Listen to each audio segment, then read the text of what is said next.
ആദ്യമായി വേളിലേക്ക് സ്വാഗതം. നമുക്ക് തുമരയും ഉള്ളിയും കൂടെ തോരൻ വെക്കാം കേട്ടോ. അപ്പം നമ്മൾ അതിനേക്കായിട്ട് ഉള്ളിയും തുമരയും പച്ചമുളകും ഒരു 3-4 കഷ്ണം വെളുത്തുള്ളിയും എടുത്തിട്ടുണ്ട്.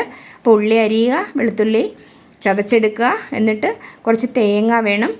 അപ്പോൾ എന്നിട്ട് നമ്മൾ ചീനിച്ചട്ടി വെച്ചിട്ട് കടുക് വറുത്ത് നമ്മൾ ആദ്യമായിട്ട് ചേർക്കേണ്ടത് ആ വെളുത്തുള്ളിയാണ്. വെളുത്തുള്ളി ചേർത്തതിന് ശേഷം നമ്മൾ അത് ചെറുതായിട്ടൊന്ന് മൂത്ത് വരുന്നുണ്ടെങ്കിൽ നമ്മൾ തേങ്ങ ചേർക്കുക. തേങ്ങ ചേർത്തൊന്ന് ഇളക്കിയിട്ട് കുറച്ച് ഉപ്പ് പൊടി ചേർത്ത് കൊടുക്കുക. ആ ഉപ്പൊടി ചേർത്തതിന് ശേഷം നമ്മൾ ഒന്നും കൂടെ ഒന്ന് ഇളക്കിയതിന് ശേഷം നമ്മൾ മഞ്ഞൾപ്പൊടി പിന്നെ മല്ലിപ്പൊടിയാണ് ചേർക്കുന്നത്. മല്ലിപ്പൊടി ചേർത്തിട്ട് ഒന്നുകൂടെ ഒന്ന് ഇളക്കി നമ്മൾ ഉള്ളി ഇട്ട് കൊടുക്കുക. അതിലേക്ക് ഉള്ളി ഇട്ട് കൊടുത്തിട്ട് നമ്മൾ വീണ്ടും ഇളക്കി അതൊന്ന് അടച്ച് വെക്കണേ. അതിന് ശേഷം നമ്മൾ ഈ വേവിച്ച് വെച്ചേക്കുന്ന തുമര ചേർത്ത് കൊടുക്കുക.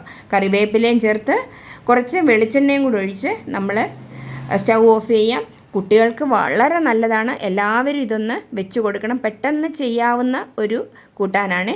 അപ്പോൾ താങ്ക്സ് ഫോർ വാച്ചിങ്.